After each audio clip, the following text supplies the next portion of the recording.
Selamat datang kembali di .id Weekly Vlog. Ini adalah episode yang cukup seru dan akan ada pembahasan mengenai sesuatu yang menurut gue penting bukan cuma untuk komika, tapi juga untuk semua orang.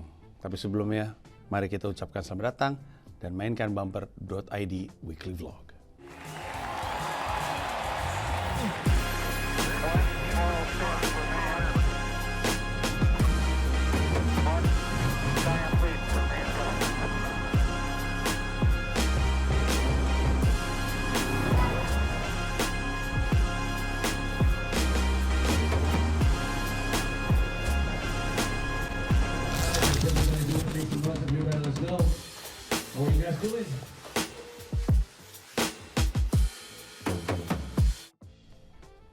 Oke, ini minggu yang cukup seru.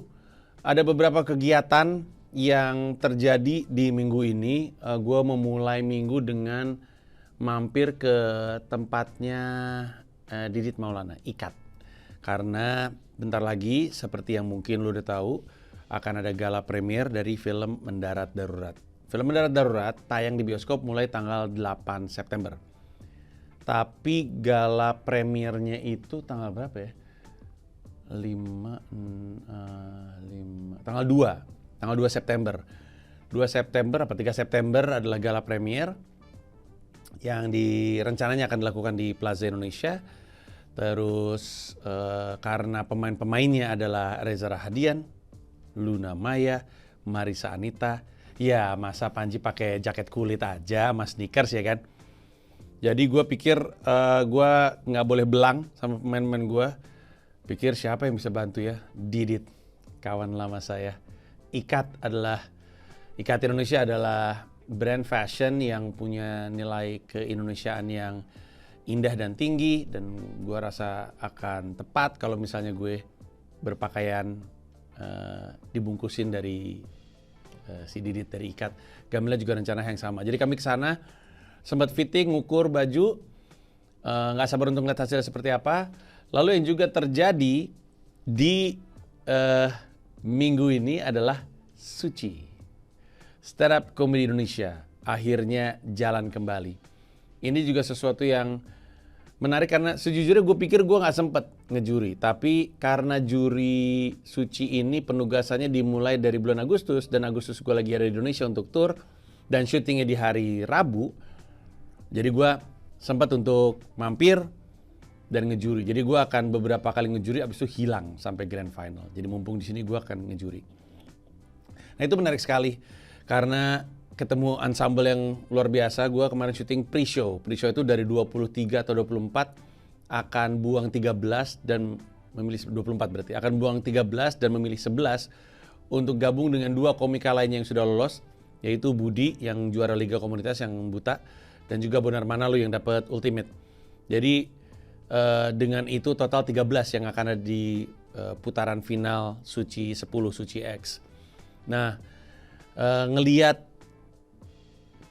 ensemble pesertanya itu mengagumkan dari generasi awal-awal ya kayak Kukuh sampai generasi yang sekarang-sekarang kayak siapa tuh Irfan kalau nggak salah yang disiksa sama orang tuanya itu dia baru stand up 2019. Bener-bener kehalang pandemi doang tuh dia. Hitungannya berarti kalau misalkan pandemi dia nggak bisa stand up, berarti dia benar-benar baru 2019 dan 2021 dia stand up baru 2 tahun. Jadi cukup menarik lah. Dan ketika episode ini tayang, harusnya tayangan pre-show-nya sudah ada di Kompas TV Jumat dan berarti lu udah tahu. Dan cukup mengejutkan. Siapa-siapa aja yang lolos dan siapa-siapa aja yang tidak. Gue yakin akan menghasilkan kontroversi, tapi itu selalu terjadi sih. Tapi seperti yang gue bilang di video di penjurian di akhir, gue bilang bahwa harusnya jangan kaget. Jangan kaget kalau lu keluar atau lu bertahan. Jangan kaget kenapa? Karena komedian itu kerjanya kompetisi nggak kompetisi dinilai orang. Kadang penilaian orang kita kalah lucu sama yang lain. Kadang penilaian orang kita lebih lucu dari yang lain. Ya udah, panggung berikutnya aja. Udah gitu doang. Nggak beda. Gue juga sering kok manggung di sebuah acara, line up komikanya banyak, gue bukan yang terlucu, bisa juga. Kadang gue jadi yang terlucu, bisa juga. Ya udah. Cuman bedanya itu bukan kompetisi.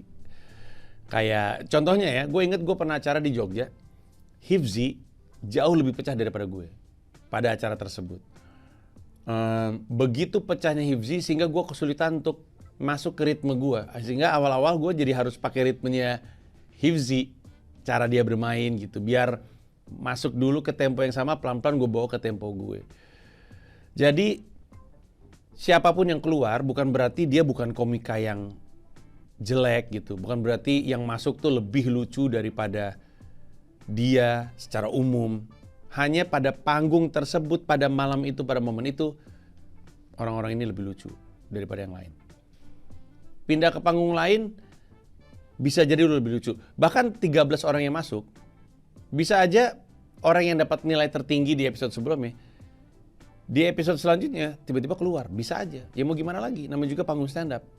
Kita dinilai dari panggung demi panggung. Kita nggak dinilai atas potensi kita. Nggak adil dong. Dia ngebom hari ini, dia anyep hari ini. Tapi dia biasanya lucu loh, ya nggak adil dong. Orang hari itu dia nggak lucu. Kebayangkan maksud gue? Dan ngebuang 13 orang tuh susah sekali. Jadi makanya cukup mengejutkan. Tapi bagaimanapun, gue senang jadi bagian dari perguliran ini. Gue ikutan dari pre-show, kemudian akan beberapa kali ngejuri di main show-nya, di putaran finalnya. Terus sebelum gue ketemu sama peserta-peserta suci ini, gue terlebih dahulu bikin konten sama Raditya Dika. Ngomong apa dari Anda ke Radit? Tadi ngomong apa ke Radit? Bentar bang kata Anda. Enggak, dia bilang bentar nyet gitu tadi dia bilang. Gue juga denger gitu. Dia nanyain soal kepindahan gue ke New York. Ngobrol panjang lebar, videonya akhirnya udah naik dan videonya juga cukup ramai. Banyak yang memuji, banyak yang mempertanyakan, yang namanya juga opini mau ngomong apa. Nah, setelah antigen dijalankan dan ternyata hasilnya negatif, gua dan tim berangkat untuk tur Komodo Benua.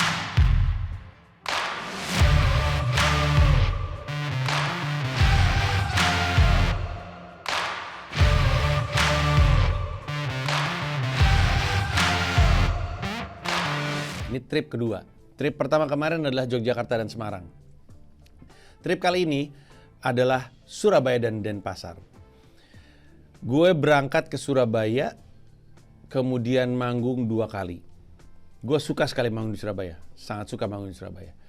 Energi yang Surabaya ledakan dalam bentuk tawa, itu mengagumkan sekali. Seperti Jogja yang juga seneng gue lawakin ya, bukan seneng gue lawakin, gue seneng bangun di Jogja. Di Jogja gue bisa merasakan itu 2 kali, sama di Surabaya juga 2 kali. Tapi berangkat dari pengalaman sebelumnya yang gue secara fisik ngedrop, gue belajar untuk lebih banyak duduk ketika manggung di Surabaya, supaya fisiknya masih kejaga. Tapi pecah sekali, seneng banget gue, gedung pertunjukan juga asik. Terus ketika pindah ke Denpasar, di Denpasar dapat tempat yang bisa dibilang last minute. Untung dapat tempat itu. Harusnya di Gong Perdamaian. Tiba-tiba tanpa kabar tempatnya dibongkar. Padahal kami udah DP tuh, nggak ada yang bilang, tiba-tiba dibongkar. Pindah ke Balai Kebudayaan atau Balai Budaya atau Balai Kesenian, gue lupa. Udah diumumin, ternyata mesti diganti. Kenapanya mesti diganti? Gue nggak bisa bilang secara terbuka. Penonton Komodo Benua Denpasar tahu, biarlah mereka saja yang tahu. Akhirnya pindah ke Haris Hotel and Residence Sunset Road. Dan tempatnya oke sebenarnya. Akustiknya oke, karena kalau misalnya di ballroom tuh bawahnya kan karpet, jadi mantulnya nggak terlalu. Terus tempat nginepnya gue enak. Gue dikasih villa, anak-anak dikasih kamar. Si Panji Pragiwaksono dikasih villa. Jadi enak, kamarnya enak, AC-nya dingin. Terus keluar dari kamar ada, tau gak sih standar villa-villa Bali itu yang ada kolam renang kecil gitu. Kayak gitu bentuknya, tapi di Haris gitu. Kan kita kan, biasanya kalau dengar Haris ya kamar hotel gitu. Biasanya kan ada Haris Kute sama Haris yang dekat bandara. Nah ini gue yang Sunset Road itu baru pertama kali. Dan ternyata disebut Hotel and Residence karena ada villanya tersebut. Jadi pengalamannya enak. Gue sempet berjemur gue sebelum manggung. Nah tapi pas manggung AC-nya sempat mati.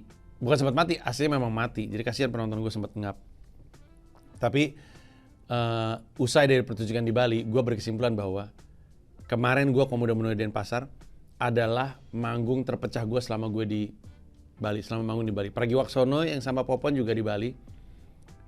Terus sama Babe tuh Mesake Bangsaku Denpasar juga sama Babe itu juga pecah. Tapi nggak sepecah kemarin. Mungkin ada kombinasi opener yang ugal-ugalan. Jerry lucu banget, Priska Barusego lucu banget, Abraham Tino lucu banget. Tapi juga mungkin karena apa sih namanya kalau sumbatnya ketutup terus jebol gitu. Nah itu yang terjadi. Ada antusiasme yang berlebihan juga gitu. Tapi nikmat sekali di Bali. Bahkan sejauh ini paling nikmat buat gue di Denpasar Bali. Saking nikmatnya, usai pertunjukan tuh gue gitu. Sebelumnya nggak gitu, soalnya gue cuman terima kasih biasa. Ini saking oke-nya gitu rasanya di gue. Penuh dengan crowd work. Nanti detailnya bisa baca tulisan gue. Gue tuh nulis di comika.media. Comika.media itu adalah medianya Comika. Dan gue bikin kayak diary gitu. Gue nulis dan gue rilis itu. Silakan dibaca tulisan-tulisan gue di comika.media. Sambil nunggu dokumenternya keluar. Akan ada dokumenternya, tapi itu sebenarnya belum tahu rilis di mana dan kapan. Setelah itu pulang ke Jakarta untuk istirahat, melakukan pekerjaan-pekerjaan tertentu. Itu pembahasannya minggu depan. Tapi sekarang saya mau masuk ke monolog.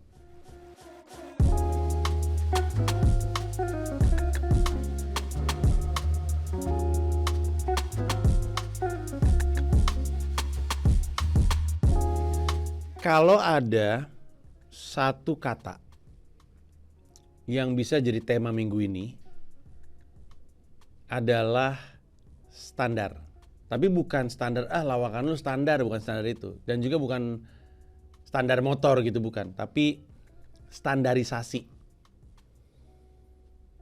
Itu kelihatan dari berbagai macam kegiatan yang gue lakukan di minggu ini. Contoh, karena Didit Maulana dan IKAT Indonesia itu punya standar yang begitu tinggi, gua, Mila, itu mempercayakan mereka untuk membalut kami dengan karya mereka.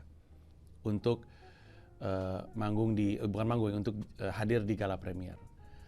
Standarisasi itu kan adalah wujud dari konsistensi mereka untuk ngejaga kualitas produk mereka. Baik dari sisi bahan, dari sisi teknis produksi, dari sisi desain, dari sisi ketepatan distribusi, dalam arti kata kalau dijanjiin kelar tanggal sekian kelar gitu misalnya.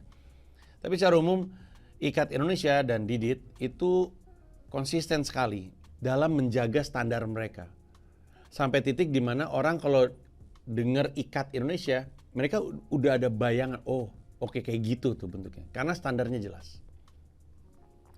Suci juga punya standarisasi, dan semakin tinggi, bukan semakin tinggi ya, maksudnya makin lama standarnya makin tinggi. Gue ngomong gini karena masih ada komika-komika yang kayaknya lupa bahwa ini tuh udah suci 10. Standarnya tuh naik terus. Mau nggak mau juri tuh jadi lebih kompleks dalam menilai. Nggak terhindarkan. Habis gimana? Orang-orang ini udah menjuri 10 musim. Kalau lu mau bawa joke yang patahannya sederhana, formulanya ketebak, susah untuk bikin juri ketawa gitu. Dan tentu juri maupun komika pasti tahu teknik, semua juga tahu teknik.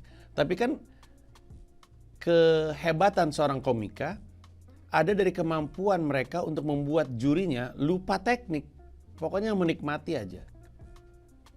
Kehebatan seorang komika dinilai dari kemampuan dia untuk meyakinkan jurinya bahwa yang keluar dari mulutnya emang sesuatu yang dia pedulikan, emang penting untuk dia, emang dia rasakan, emang gue tuh pengen ngomong sesuatu.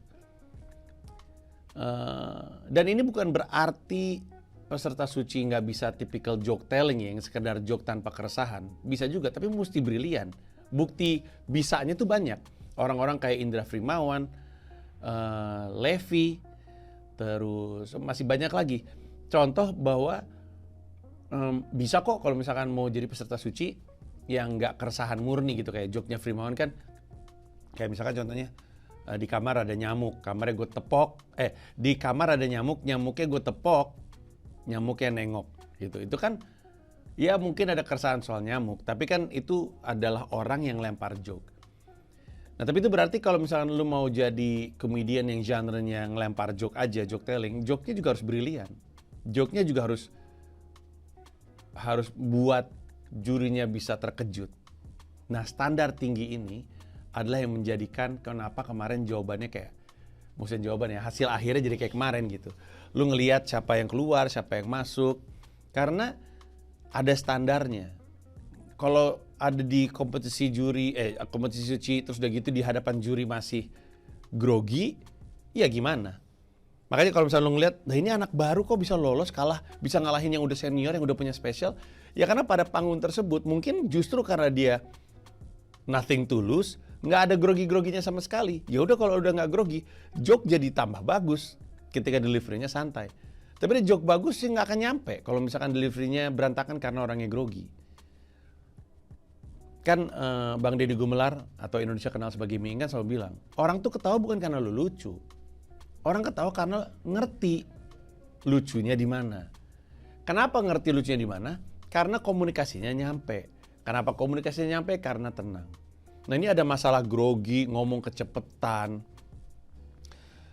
Terus joke yang bukan nggak relatable ya, tapi gue nih, lu nih kenapa ngomong ini gitu? Kenapa?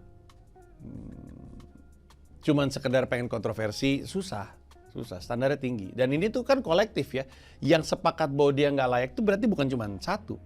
Ada juri-juri lain, ada yang sama-sama kayak gua ngerti teknik, ada yang pengalaman komedinya panjang, ada yang relatif lebih awam, tapi semuanya sepakat bahwa yang ini nggak cukup kuat, yang ini cukup kuat. Coba lu bayangin. Jadi bukan cuma 1-2 orang doang, sepakat semuanya. Sehingga kan lu mulai bertanya-tanya gitu, penonton ataupun peserta. Oh berarti apa yang salah dari diri gua gitu. Standar suci makin lama makin tinggi. Orang nggak bisa pakai formula-formula yang ketebak gitu. Kayak kalau misalkan zaman sekarang ada komika di suci yang premisnya masih berangkat dari misalnya ibu-ibu naik motor, sen kiri belok kanan. Kalau lu nggak bungkus itu dengan spesial, ngapain lah lu bawa ke suci 10? Standarnya soalnya. Standarnya udah tinggi. Itulah kenapa lucu aja nggak cukup di suci itu. Lucu aja nggak cukup. Gua pernah beberapa kali mencoba untuk menjawab pertanyaan orang. Itu orang pecah, tapi kenapa nggak lu pilih? Karena sayang. Pecah hanya berarti dia tahu caranya nulis joke. Tapi untuk bisa panjang di sebuah kompetisi, yang dibutuhkan dari seorang komika itu lebih dari itu. Nah, sekarang lu pilih mana? Lu masuk suci, tapi mungkin keluar 1-2 minggu pertama, atau lu nunggu setahun, matangkan diri lu lebih dari sekedar bisa nulis joke, tapi bisa naruh kepribadian lu dalam joke lu, punya perspektif yang unik, tahu bagaimana caranya menampilkan kepribadian kita dalam joke-nya. Sehingga di audisi berikutnya, perjalanan lu jauh lebih panjang. Mana yang lu butuh? Mana yang lu ingin? Prediksi gue sih yang lebih panjang. Karena standarnya itu. Standarnya udah bukan sekedar bisa bikin orang ketawa. Orang tuh harus ingat bahwa ketika dia nongol di suci itu tuh kesempatan. Kesempatan untuk membuat yang nonton kagum. Tapi nanti kalau misalkan lu berdiri dengan 13 orang lainnya, atau 24 dalam konteks pre-show kemarin, kalau lu berdiri dengan 24 komika lainnya, lalu lu gak impresif gitu ya, dari 24 orang gak inget lu, ya sayang kan. You have to be, it is going to be an art form full of artists. Makin kesini makin banyak pelakunya. Ini kesenian yang pelakunya makin banyak gitu. Kalau misalkan ada 500 orang manggung dalam satu hari yang sama, pertanyaannya kan adalah kenapa orang jadinya nonton lu bukan nonton 499 lainnya? Ya jawaban yang lain, nggak ada jawaban lain selain bahwa lu tuh impresif, lu tuh unik gitu, lu dikenal.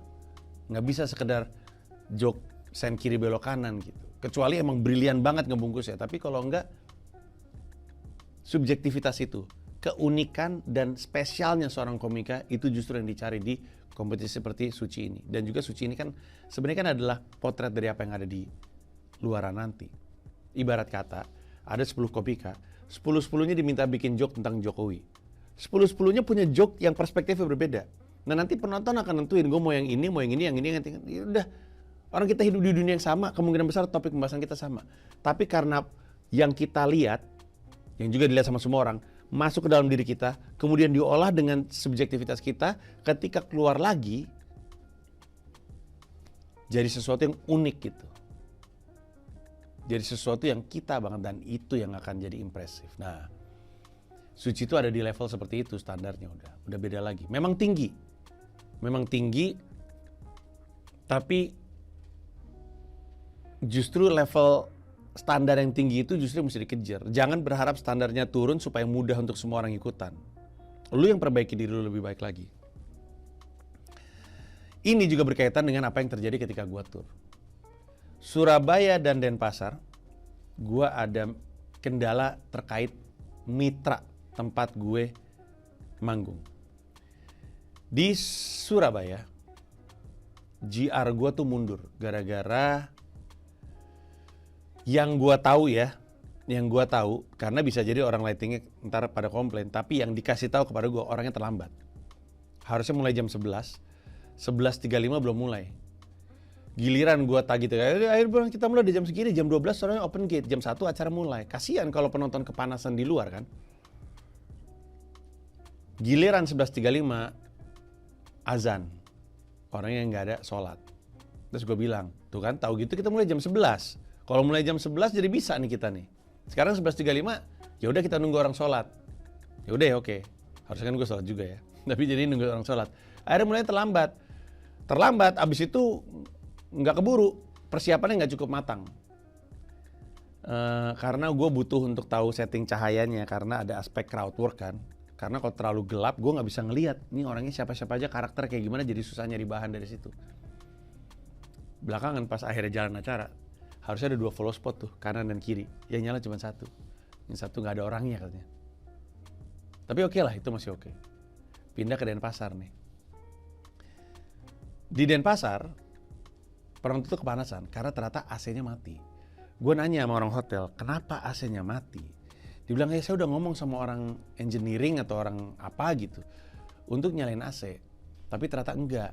Ketika ditagih dari sisinya tim Comika Event, katanya ada kendala teknis. Coba. Mau ngomong apa? Kendala teknis katanya. Udah gitu, orang follow spot gue tidak fokus.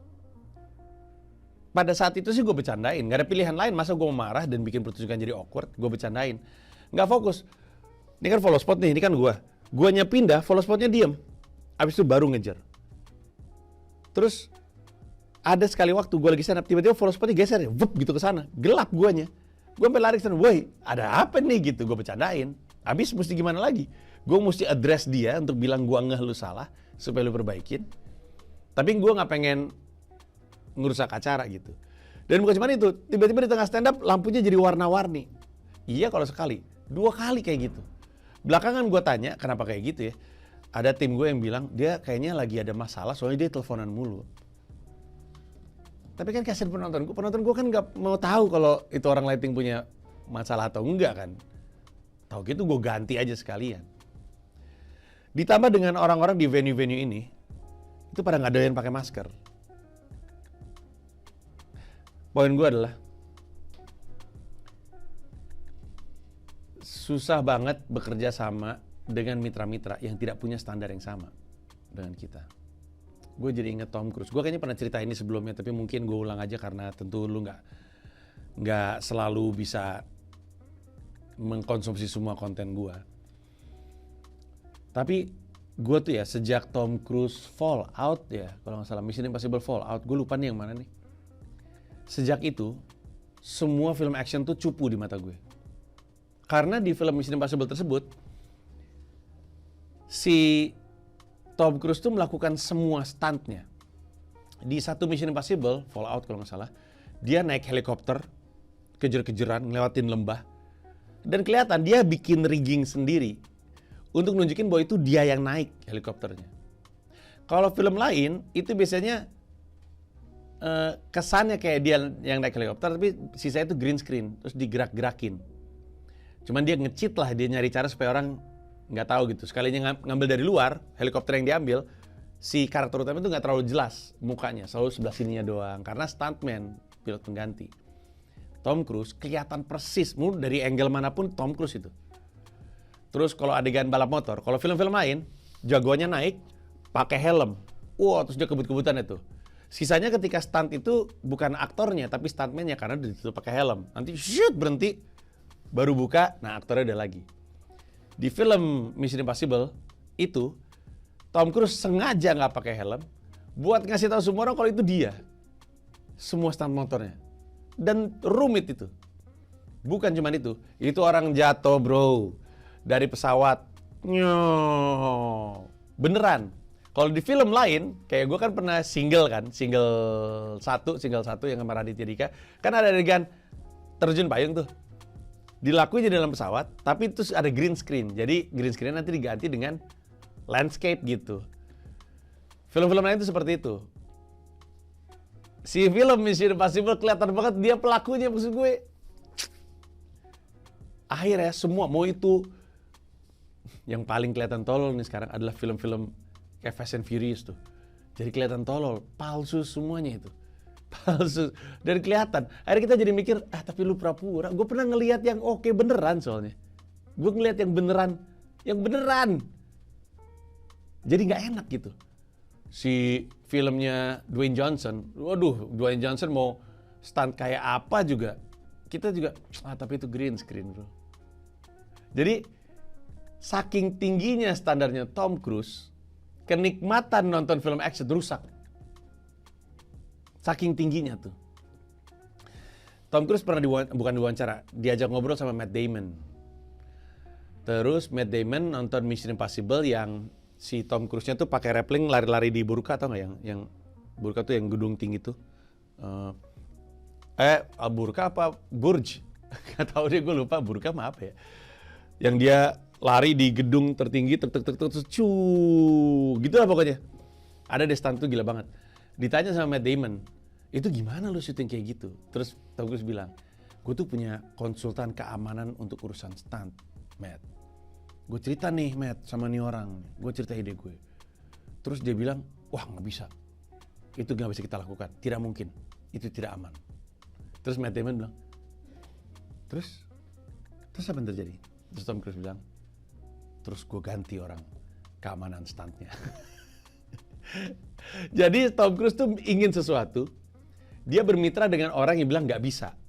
Lalu bukannya dia menyerah dengan nggak bisanya, dia bilang, ya udah kalau gitu, gue cari yang bisa. Akhirnya dapat orang yang bisa, akhirnya kejadian stunt tersebut. Standar. Begitu tingginya standarnya Tom Cruise, sehingga nggak semua orang bisa bermitra sama dia. Ketika gue bikin acara, penonton gue tahu persis standar gue seperti apa. Gue yakin tahu. Mereka udah kenal cukup lama. Mereka udah ngikutin acara-acara gue. Tapi kadang gue harus bermitra dengan orang yang standarnya nggak sama gue. Kalau gue minta untuk mereka ngikut standar gue, biasanya yang sering terjadi adalah dibilang angkuh, dibilang sok, dibilang ribet. Ribet banget nih orang Jakarta. Karena gue tahu gue pernah jadi orang daerah yang ngelihat yang kayak gitu-gitu tuh, sekitar gue tuh bilang, sok ribet banget sih gitu. Padahal keribetan ini untuk siapa? Untuk penonton gue. Kayak kemarin AC mati gitu. Maksud gue, ya Allah, gue mesti ngontrol sampai berapa kali sih sama vendor, venue, untuk mastiin AC nyala kali. Tapi kan kasihan. Kalau misalkan lampunya itu meleng kemana-mana, karena orang itu tidak disiplin, nggak bisa fokus dalam menjalankan pekerjaan, siapa yang dirugiin? Penonton gue. Nah ini tantangannya Comika Event.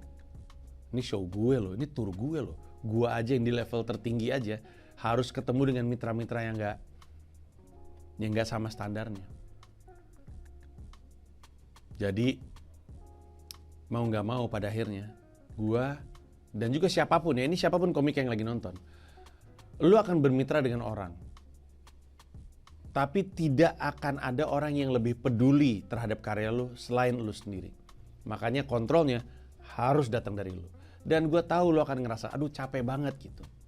Memang. Gak ada yang bilang menjadi sukses itu gampang. Tapi kalau lu pengen sukses pertunjukannya, sehingga orang bilang ini pengalaman yang memuaskan, sehingga orang mau datang lagi, dan orang mau bayar lagi, dan bayar lebih mahal lagi, maka usahanya harus ekstra untuk mereka juga. Emang capek. Nggak mau capek, lu akan kalah dengan yang mau capek. Karena yang mau capek, mau ngontrol, mau ngawasin sehingga hasilnya lebih bagus. Yang nggak mau ngontrol, yang cuma mau nyuruh dan nyalah-nyalain orang lain, ya akan ketemu acara yang nggak serapih komika yang ngontrol, dan dengan itu experience-nya nggak sebaik komika yang mau ngontrol, dan dengan itu peluang untuk orang yang mau nonton balik juga nggak setinggi komika yang ngontrol. Dan mungkin lu ngerasa, aduh itu nggak adil. Aduh itu justru adil. If you wanna be successful, you put in the effort. Mau sukses tapi ngarepin orang lain yang ngelakuin semuanya untuk lu. Susah. Nggak adil dong, kan itu kan kerjaan dia. Justru ini dunia yang adil. Emang begini dunia tuh. Success is earned by your hard work, not your partner's hard work. Ya kan, sukses kan didefinisikan dari kerja keras lu, bukan dari kerja keras mitra lu, bukan dari kerja keras orang yang lu ajak kerja sama.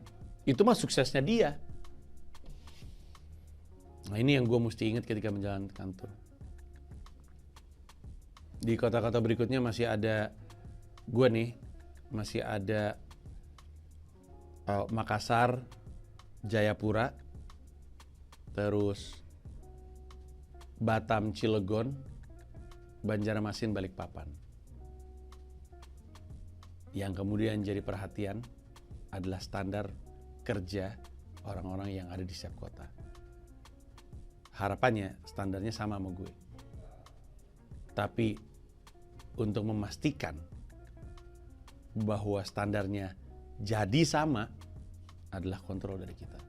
Ada pepatah Jerman yang diceritain sama gue sama ibu mertua gue. Dia bilang, tapi bahasa Jermannya gue lupa, tapi bahasa Inggrisnya trust is good, control is better.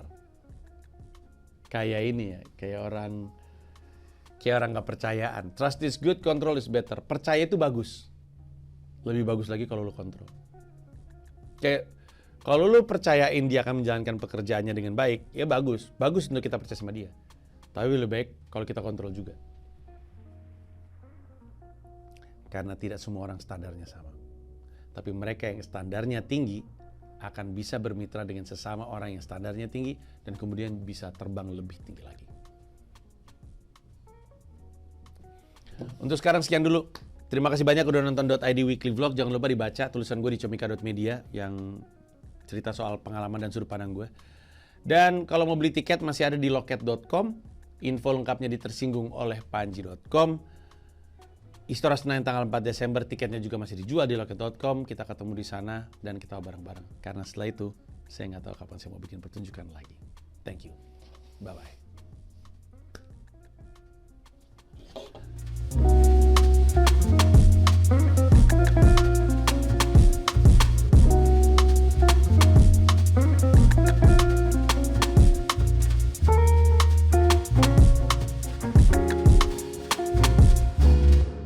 Terima kasih udah nonton video ini dan juga terima kasih udah subscribe kanal YouTube gua. Gua mau ngasih tahu bahwa gua membuka YouTube membership dan ada 3 jenis penawaran.